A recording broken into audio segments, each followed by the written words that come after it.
Welcome back dito sa channel natin. Ngayong 2026, tuloy-tuloy pa rin yung update natin. Andito tayo ngayon sa may EDSA Kamuning.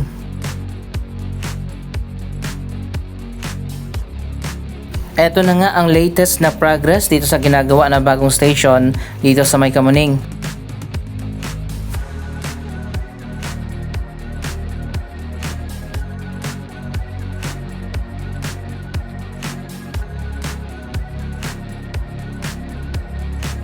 Ang elevated walkway na papunta dyan sa gitna na itawid na.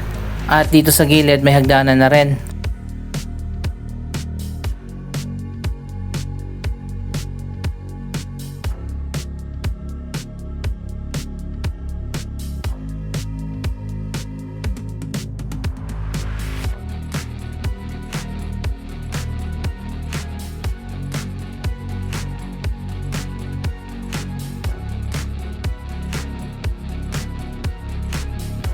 Pero hindi pa yan tapos. Maglalagay pa dyan ng magandang canopy.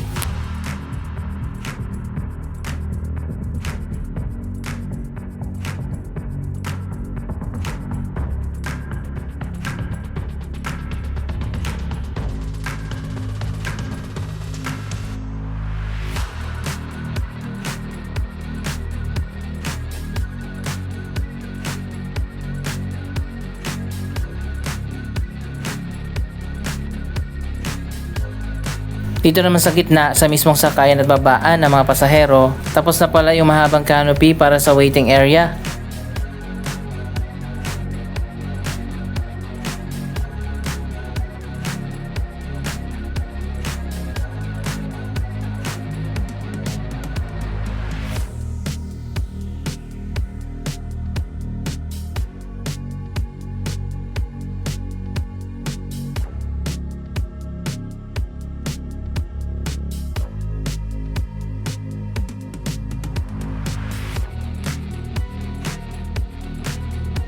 Dito naman sa gilid, ito yung para sa elevator.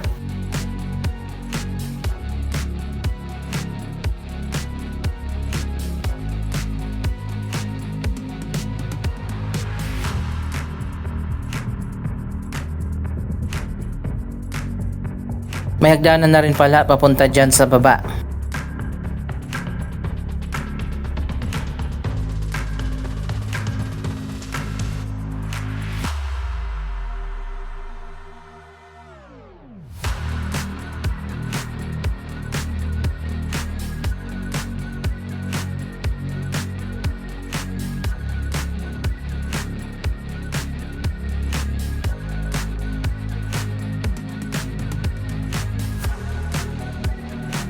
Nailagay na rin yung bagong signage dito. Ayan, bagong bago, nakabalot pa yan ng plastic.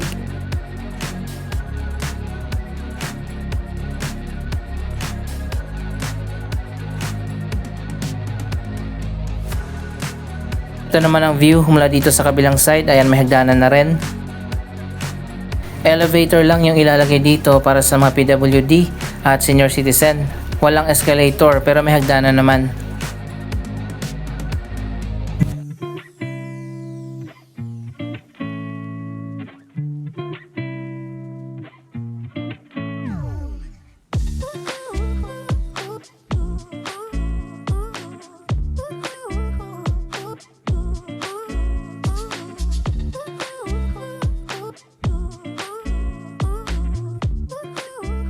Ngayong tapos na yung bagong taon, siguro naman tuloy-tuloy na yung progress ng proyekto.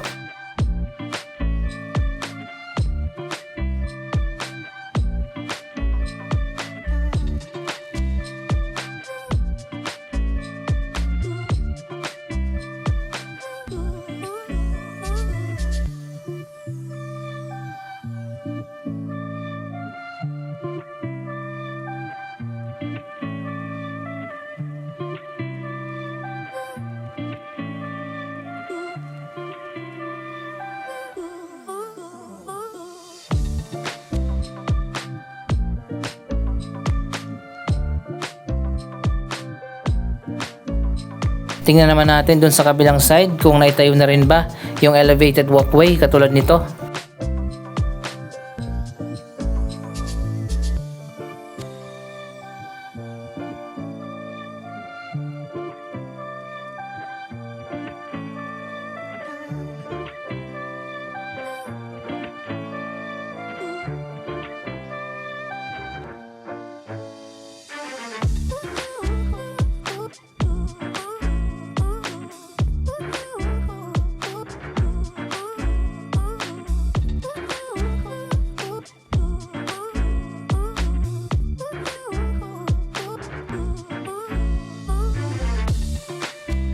So ayan guys, mula dito sa MRT, ayan makikita naman natin.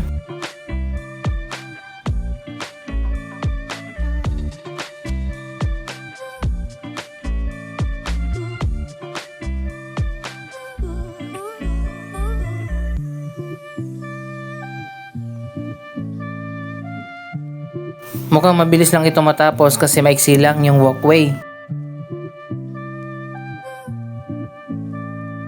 At nandito na nga tayo sa kabila. Ayan, sinimulan na yung bagong walkway.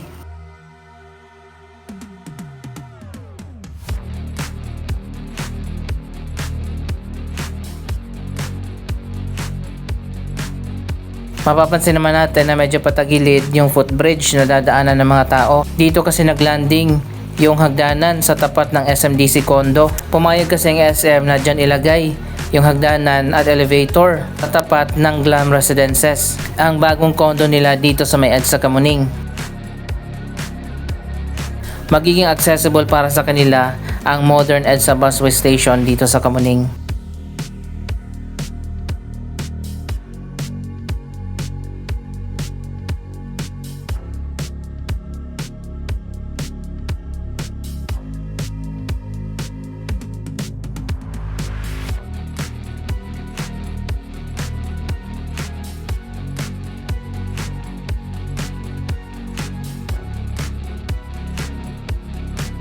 Double purpose pala ang proyektong ito para sa mga hindi pa nakakaalam. Bukod pa sa EDSA busway station, ito na rin ang magiging kapalit ng Mount Kamuning footbridge. Ayan, makikita nyo naman dyan sa background yung mataas na footbridge dyan. I-demolish na yan. Kapag natapos na itong bagong Kamuning EDSA busway station, tatanggalin na yung sobrang taas na footbridge doon sa unahan. At dito na yung magiging tawiran.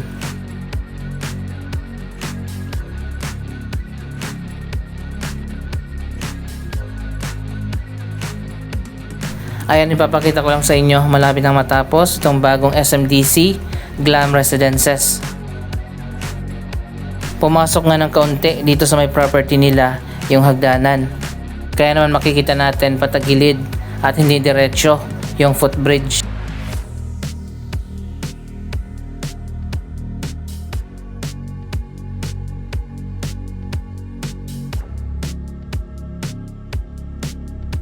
Anyway, balikan natin to sa mga susunod na update. Diretso muna tayo dito sa may North Avenue para sa latest na progress.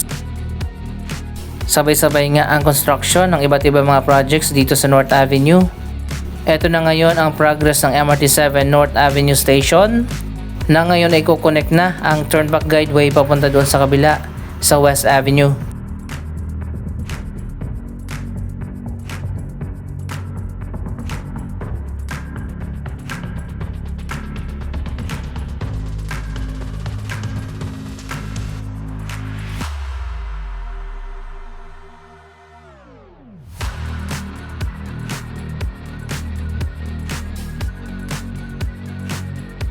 So ayun na guys, liliko na nga papunta doon sa West Avenue ang turnback guideway.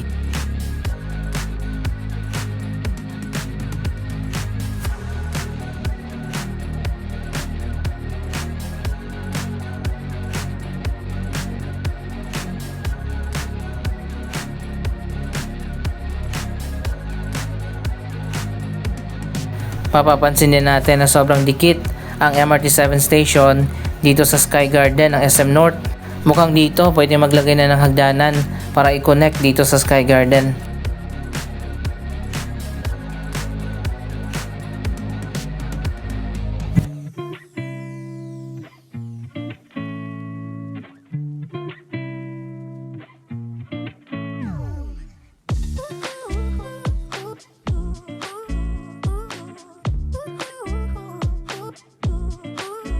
Ito pala yung idudugtong dyan sa turnback guideway.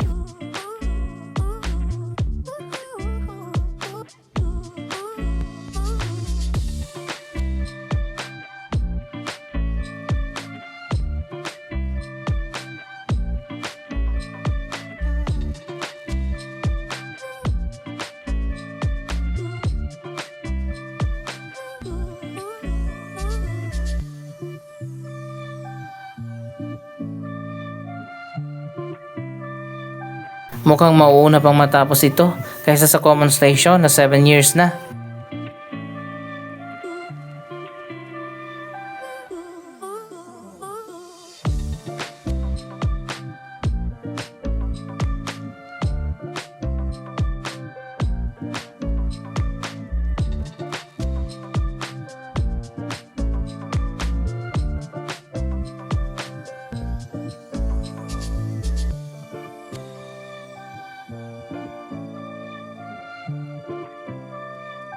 By the way, ngayong first quarter ng 2026, inaasahan na nga na i-award na ang bagong kontrata para sa Light Rail Manila Corporation, ang operator ng LRT Line 1. Nagbigay kasi sila ng unsolicited proposal na sila na nga ang tatapos dito sa Common Station Project na na-delayed.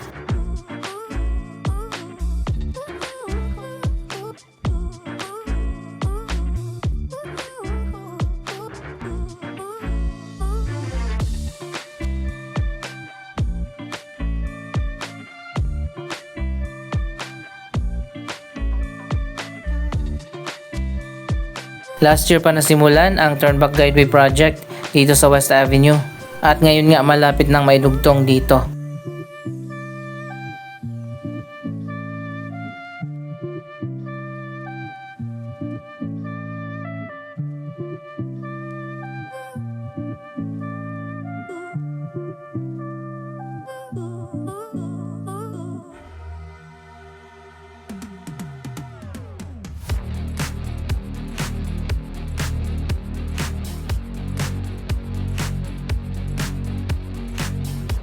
Ayan guys yung dulo, liliko na lang yan dito sa kabila.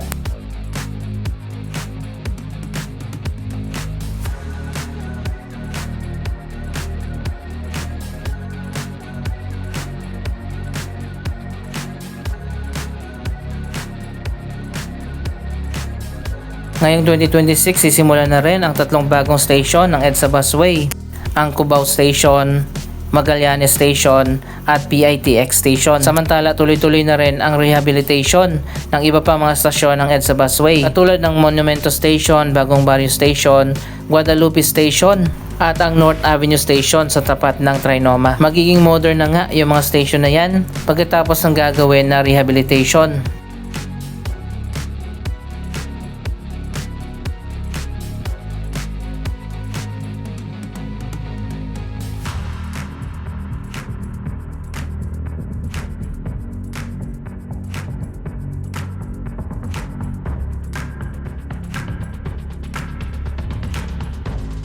Ito naman ang SM North EDSA Busway Station na napakaganda. Ito ay pinatayo mismo ng SM at malapit na rin matapos yung ganito na tinatayo naman sa tapat ng SM Mega Mall.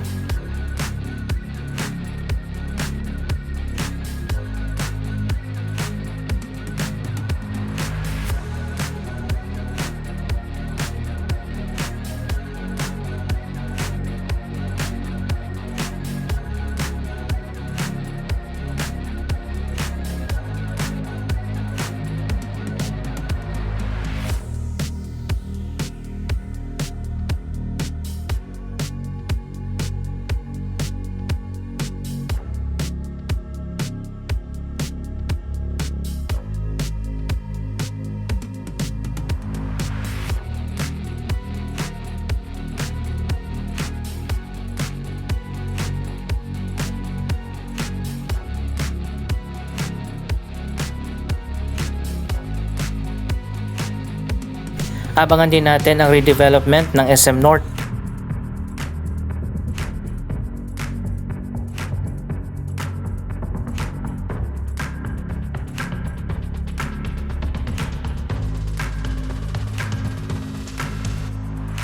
Anong masasabi nyo sa mga proyektong ito? Mag-comment lamang dyan sa baba ng inyong mga reaksyon. Maraming salamat sa inyong panonood. Huwag kalimutan na i-like, i-share ang video ito at mag-subscribe. Thank you for watching!